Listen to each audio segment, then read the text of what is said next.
মুভির শুরুতেই বলা হয় যে পৃথিবীতে ব্যবহারযোগ্য সম্পদ প্রায় শেষ, আর এই সম্পদ খুঁজতেই বিজ্ঞানীদের একটি টিমকে প্ল্যানেট নেপচুনে পাঠানোর সিদ্ধান্ত নেওয়া হয়েছে। এরপর বেশ কিছু বছর কেটে যায়। একটি নতুন এক্সপেরিমেন্টে কাজ করতে মেজর রয় নামের একজন অ্যাস্ট্রোনটকে আমরা দেখতে পাই। সে তার স্পেসশিপ ঠিক করতে বেশ কিছু সমস্যায় পড়ে, কারণ একটি আজব এনার্জি ওয়েভ স্পেস থেকে পৃথিবীতে এসে ধাক্কা খাচ্ছিল। এতে পৃথিবীতে বেশ কিছু মানুষও মারা যাচ্ছিল। মেজর রয়ও এতে ধাক্কা খেয়ে সজোরে পৃথিবীর দিকে পড়তে থাকে। গ্র্যাভিটির জন্য সে পৃথিবীতে এসে পৌঁছায় ঠিকই, কিন্তু তার টিম মেম্বারদের সবাই স্পেসেই কোথাও হারিয়ে যায়, তারা মারা যায়। মেজর রয়ই একমাত্র বেঁচে ফিরতে পারে। এত বড় একটা দুর্ঘটনা থেকে বেঁচে ফিরেও তার কোনো খুশি অনুভব হচ্ছিল না।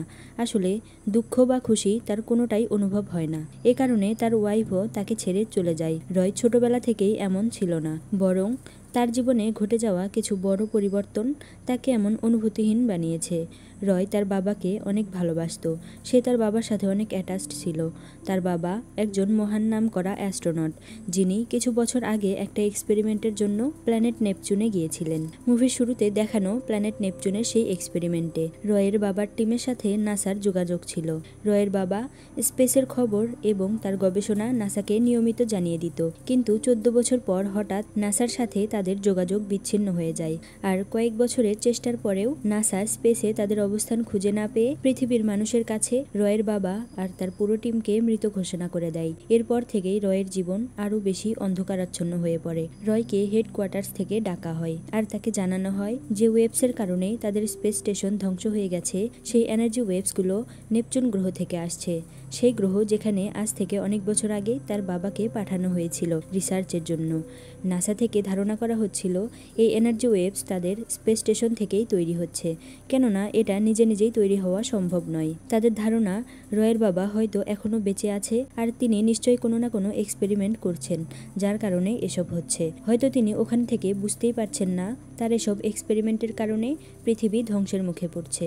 সায়েন্টিস্টরা এটাও বলে যে তারা স্পেস স্টেশনে রয়ের বাবার সাথে যোগাযোগ করার অনেক চেষ্টা করেছে, কিন্তু তার কোনো উত্তর পাওয়া যায়নি। এই সব কিছুকে থামানোর জন্য তারা একটা মিশনের প্ল্যান করে। এই মিশনে রয়ের সাথে তার বাবার একটা বন্ধুও যাবে। তাদের মহাকাশ যাত্রা শুরু হয় আর পৃথিবী থেকে রকেট লঞ্চ করে। তারা প্রথমে চাঁদে ল্যান্ড করে। চাঁদে ল্যান্ড করে তারা অপর পাশে তাদের স্পেস কমের দিকে যাচ্ছিল, কিন্তু মাঝপথে তাদের স্পেস পাইরেটস অর্থাৎ ডাকাতেরা হামলা করে, যার কারণে রয়ের বেশ কিছু সঙ্গী সেখানেই মারা যায় আর রয়ও আহত হয়। অবশেষে তারা চাঁদের স্পেস কমে পৌঁছে যায়, কিন্তু সে দেখতে পায় তার সাথে থাকা লোকটি অনেক অসুস্থ হয়ে পড়ে। সে তাদের পরের গন্তব্য মার্সে যাত্রা কন্টিনিউ করতে পারবে না, তাই সে এখানেই থাকার সিদ্ধান্ত নেয়। সে রয়কে একটি সিক্রেট চিপ আর একটা মেসেজ দেয়, আর সে বলে তারা প্ল্যানেট নেপচুনে রয়ের বাবাকে থামাতে যাচ্ছে না, বরং তারা একটি সিক্রেট মিশনে যাচ্ছে, যেখানে তারা রয়ের বাবার এক্সপেরিমেন্টকে সেখানেই ধ্বংস করে দেবে।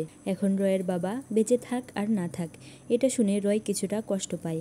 যাই হোক, সে তাদের যাত্রা মার্সের দিকে কন্টিনিউ করে। মার্সের দিকে যাওয়ার পথে তারা আরেকটি স্পেস স্টেশন দেখতে পায়। তাদের ক্যাপ্টেন ওই স্টেশনে যাওয়ার সিদ্ধান্ত নেয়, কেননা ওই স্পেস স্টেশন থেকে তারা তাদের প্রয়োজনীয় সাপ্লাইজ নিতে পারবে। সেখানে গিয়ে তারা দেখতে পায় ওই স্পেস স্টেশন তো একদমই ফাঁকা।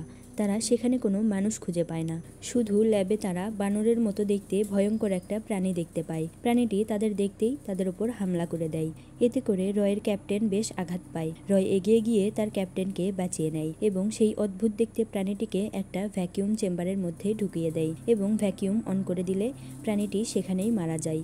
এরপর রয় তার ক্যাপ্টেনকে নিয়ে তাদের স্পেসশিপে ফিরে আসে। সেখানে এসে সে জানতে পারে তাদের ক্যাপ্টেন অলরেডি মারা গেছে। এখন পরবর্তী যাত্রা তাদের একাই কন্টিনিউ করতে হবে। কিন্তু সমস্যা হয় যখন মার্স থেকে আসা একটা বড় এনার্জি ওয়েভ তাদের স্পেসশিপকে ঘুরিয়ে দেয়। এই কঠিন পরিস্থিতিতে রয় সাহস হারায় না, তার ভয় অনুভূত হয় না। সে স্পেসশিপ কোনো রকমে নিয়ন্ত্রণে আনে এবং মার্সে শেষমেশ ল্যান্ড করে। মার্সে এসে রয়কে একটা মেসেজের স্ক্রিপ্ট দেওয়া হয়, যেটা সে তার বাবার জন্য রেকর্ড করবে এবং এখানে মার্স থেকে নেপচুনে তার বাবার কাছে পাঠাবে। আসলে মার্স থেকে নেপচুনে যোগাযোগ করা যাচ্ছিল, কিন্তু পৃথিবী থেকে নেপচুনে যোগাযোগ করা যাচ্ছিল না। রয় প্রথমবার তার মেসেজ রেকর্ড করে নেপচুনে পাঠিয়ে দেয়, কিন্তু বরাবরের মতোই এবারও তার কোনো রিপ্লাই আসে না। এটা দেখে রয় অনেক ইমোশনাল একটা মেসেজ রেকর্ড করে সেন্ড করে। স্ক্রিপ্টের বাইরে সে তার মনের কথাগুলো সেকেন্ড মেসেজে পাঠিয়ে দেয়। বাকি অ্যাস্ট্রোনটরা এর বিরুদ্ধে ছিল, কেননা এতে অনেক ইমোশনাল মেসেজ ছিল, আর অ্যাস্ট্রোনটদের জীবনে ইমোশনের কোনো জায়গা নেই। এখন স্ক্রিপ্টের বাইরে মেসেজ পাঠানোর জন্য রয়কে এই মিশন থেকে বের করে দেওয়া হয়, আর তাকে পৃথিবীতে ফেরত পাঠানোর প্রস্তুতি নেওয়া হয়। এরই মধ্যে রয়ের পাঠানো ইমোশনাল মেসেজের রিপ্লাই চলে আসে। রয় তার বাবার কণ্ঠ শুনতে চায়, তার বাবা কি বলেছে তা জানতে চায়, কিন্তু তাকে কোনোভাবেই অনুমতি দেওয়া হয় না। এখানে রয়ের সাথে মার্চের স্পেস স্টেশনের ডিরেক্টর দেখা করে। রয়ের সাথে এটাই তার প্রথম সাক্ষাৎ ছিল। সে বলে, তুমি কি জানো ওই এনার্জি ওয়েভসগুলো সম্পর্কে, যেগুলো লাগাতার স্পেস স্টেশন আর পৃথিবীর সাথে ধাক্কা খাচ্ছে? তুমি কি জানো এই ওয়েভসগুলোর জন্য আমার কতগুলো সঙ্গী মারা গেছে? রয় তার এসব কথায় তেমন কোনো পাত্তা দেয় না। সে চলেই যাচ্ছিল, তখনই সে আবার বলে, তুমি কি জানো তোমার বাবার সাথে কি হয়েছিল? বাবার কথা শুনে রয় থেমে যায়। ডিরেক্টর রয়কে তার বাবার একটা ভিডিও দেখায়, যেটা কয়েক বছর আগেই সে পেয়েছিল। ওই ভিডিওতে রয়ের বাবা বলে, তাকে অনেক বছর আগে একটা বড় প্রজেক্টের কাজে নেপচুনে পাঠানো হয়েছিল। রিসার্চ তো ভালোই চলছিল, কিন্তু তার সাথে থাকা সমস্ত অ্যাস্ট্রোনট এখানে একা থাকতে থাকতে সাইকোলজিক্যালি অনেক দুর্বল হয়ে পড়ে। এখানকার জীবন তাদের কাছে অনেক বোরিং লাগতে শুরু করে এবং তারা পৃথিবীতে ফিরে যাওয়ার সিদ্ধান্ত নেয়। কিন্তু রয়ের বাবা তার গবেষণার এত কাছাকাছি এসে হাল ছেড়ে দিতে চাইছিল না। তিনি টিমের ক্যাপ্টেন ছিলেন, তাই সবাইকে তার কথাই মেনে নিতে হতো। কিন্তু তারা সবাই অবাধ্য হয় এবং পৃথিবীতে ফেরত যাওয়ার সিদ্ধান্ত নেয়।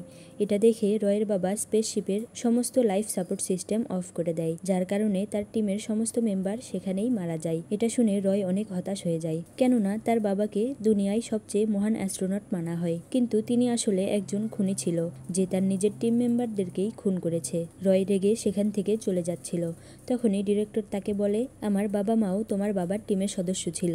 তারা প্রথমে মার্সে এসেছিল, আর এখানেই আমার জন্ম হয়েছে। নেপচুন থেকে ফিরে তারা আবার আমাকে নিয়ে পৃথিবীতে ফেরত যেত, কিন্তু তোমার বাবা সেখানেই তাদেরকে মেরে ফেলেছে, আর তারা আমার থেকে দূরে চলে গেছে। ডিরেক্টর আরও বলে, তোমার বাবার এই মেসেজ অনেক আগেই পৃথিবীতে পৌঁছে গিয়েছিল, কিন্তু নাসার বিজ্ঞানীরা তোমার বাবাকে পৃথিবীর মানুষের কাছে ভিলেন বানাতে চাইছিল না।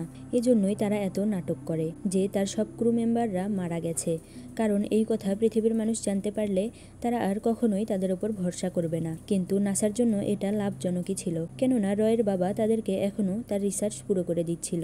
তিনি আজও তার রিসার্চ আর আজব সব এক্সপেরিমেন্টে কাজ করে যাচ্ছিল, আর এই এক্সপেরিমেন্টের জন্যই সেই এনার্জি ওয়েভসগুলো তৈরি হচ্ছিল, যাতে পৃথিবী এবং প্ল্যানেট মার্স ক্ষতিগ্রস্ত হচ্ছিল।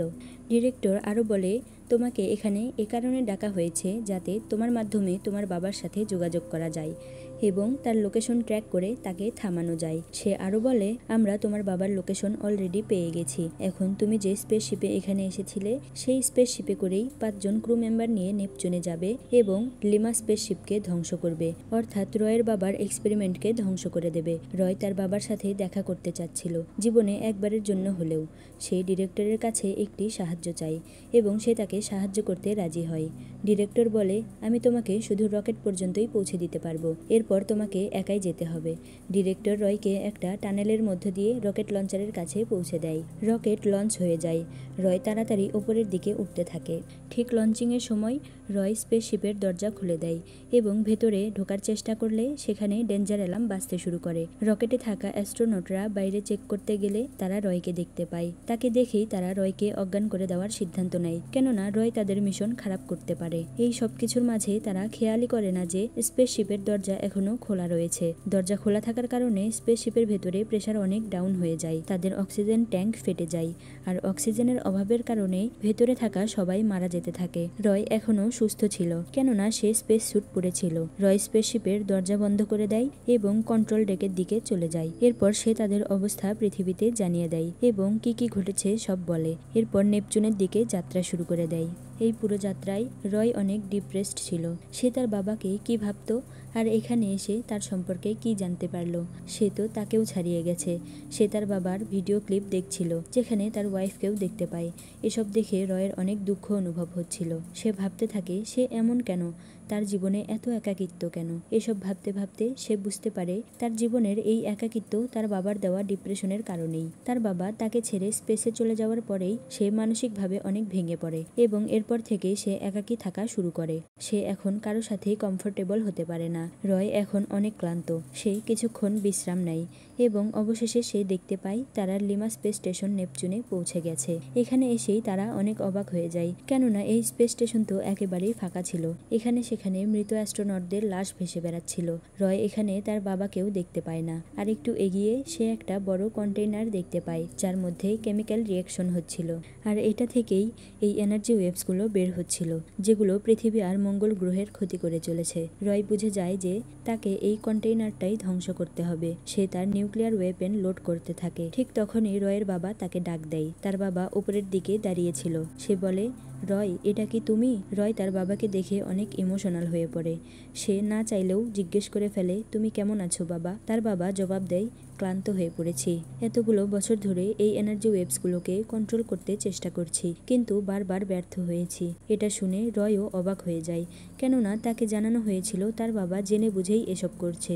সে তার বাবার কাছে সত্যিটা জানতে চাইলে তার বাবা বলা শুরু করে, যখন সব ক্রু মেম্বাররা এখান থেকে চলে যাচ্ছিল তখন এই স্পেস স্টেশনও ধ্বংস হয়ে যেত। আমাদের স্পেসশিপে একটা অ্যান্টিমেটাল ছিল, যেটা স্পেসের অন্য সব এনার্জিকে নিজের দিকে আকর্ষণ করছিল। আর সেখান থেকে একটা বড় এনার্জি ওয়েভস বের হয়, যার কারণে সকল ক্রু মেম্বাররা সেখানেই মারা যায়। কিন্তু আমি কোনোভাবে বেঁচে যাই এবং এই ওয়েভসগুলোকে কন্ট্রোল করতে লেগে পড়ি। এসব শুনে রয় অনেক অবাক হয়ে যায় এবং বলে, এখন আমি এসে গেছি বাবা, তুমি একদম চিন্তা করো না, আমি সব ঠিক করে দেব এবং আমরা দুজনেই পৃথিবীতে ফিরে যাব। কিন্তু এটা শুনে তার বাবা মানা করে দেয়। সে পৃথিবীতে ফেরত যেতে চায় না। সে বলে পৃথিবীকে কখনোই তার নিজের ঠিকানা মনেই হয়নি। সে সবসময় স্পেসে থেকে এখানকার জিনিস সম্পর্কে, এলিয়েন সম্পর্কে রিসার্চ করতে চেয়েছে। সে বলে স্পেসই আমার প্রথম প্রায়োরিটি ছিল। এ কারণেই আমি পৃথিবীতে আমার ফ্যামিলি, স্ত্রী, সন্তান সবাইকে ছেড়ে এখানে চলে এসেছি। আর সে আরও বলে, এ কারণে আমি তোমাকেও বেশি ভালোবাসিনি, কেননা আমি তোমার সাথে বেশি অ্যাটাচড হয়ে পড়লে এখানে এসে থাকতে পারতাম না। এসব শুনে রয় কিছুটা ইমোশনাল হয়ে পড়ে, কেননা সে যাকে এতটা ভালোবাসে আজ তার সেই বাবাই তাকে বলছে যে সে তাকে ভালোবাসে না। রয় তার বাবাকে বলে, কিন্তু আমি তোমাকে অনেক ভালোবাসি বাবা, আর আমি তোমাকে পৃথিবীতে ফেরত নিয়ে যাব। এটা বলেই সে নিউক্লিয়ার ওয়েপেন লোড করা শুরু করে, যেটা দিয়ে সে ওই অ্যান্টিমেটালকে ধ্বংস করবে এবং তার বাবাকে নিয়ে পৃথিবীতে ফেরত যাবে। এরপর সে তার বাবাকে স্পেস স্যুট পরিয়ে দেয় এবং স্টেশনের বাইরে নিয়ে আসে। এরপর সবকিছু সেট আপ করতে থাকে। বাইরে এসে তার বাবা বলে, না রয়, আমি পৃথিবীতে ফেরত যেতে চাই না, প্লিজ আমাকে ছেড়ে দাও। ওইটা আমার দুনিয়া নয়, তুমি আমাকে প্লিজ ক্ষমা করে দাও, কারণ আমি তোমাকে তোমার প্রাপ্য ভালোবাসাটুকুও দিতে পারিনি, আর আজকেও আমি তোমাকে ছেড়ে চলে যাচ্ছি। এটা বলেই সে তার ছেলের হাত ছাড়িয়ে নেয় এবং রয়ের থেকে দূরে চলে যায়। রয়ও তার বাবাকে শেষ বিদায় জানিয়ে তার রশি ছেড়ে দেয়। রয় থ্রাস্টারের সাহায্যে তার স্পেসশিপে ফিরে আসে। এখানে এসে সে দেখতে পায় তার বাবা নেপচুনের অরবিটে পৌঁছে গেছে। এরপর সে সব ঠিকঠাক করে পৃথিবীর দিকে রওনা হওয়ার জন্য স্পেসশিপ চালু করতে চায়, কিন্তু তখনই সে দেখতে পায় তার শিপের ফিউল অনেক কমে গেছে। এত কম ফিউল দিয়ে সে পৃথিবী পর্যন্ত পৌঁছাতে পারবে না। সে ভেবেই নেয় যে তার বাবার মতো তাকেও নেপচুনেই থেকে যেতে হবে।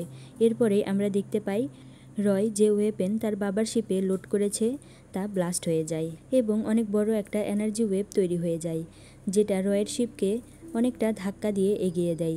এতে করে রয়ের জ্বালানি সংকটও মিটে যায়। এখন সে পৃথিবী পর্যন্ত অনায়াসে পৌঁছাতে পারবে। এটা দেখে রয় অনেকটা স্যাটিসফাইড হয়। যাত্রাপথে সে তার বাবার দেওয়া একটা ডকুমেন্ট পড়তে থাকে, যেখানে লেখা ছিল মানুষই এই বিশ্বের সবচেয়ে সেরা সৃষ্টি। মানুষ বাইরের কোনো জগৎ থেকে নয়, বরং নিজেরাই নিজেদের সাহায্য করার মাধ্যমে তাদের সম্পদ আবার ফিরে পেতে পারে। এটা পড়ে রয়ের তার বাবার প্রতি সম্মান আরও বেড়ে যায়।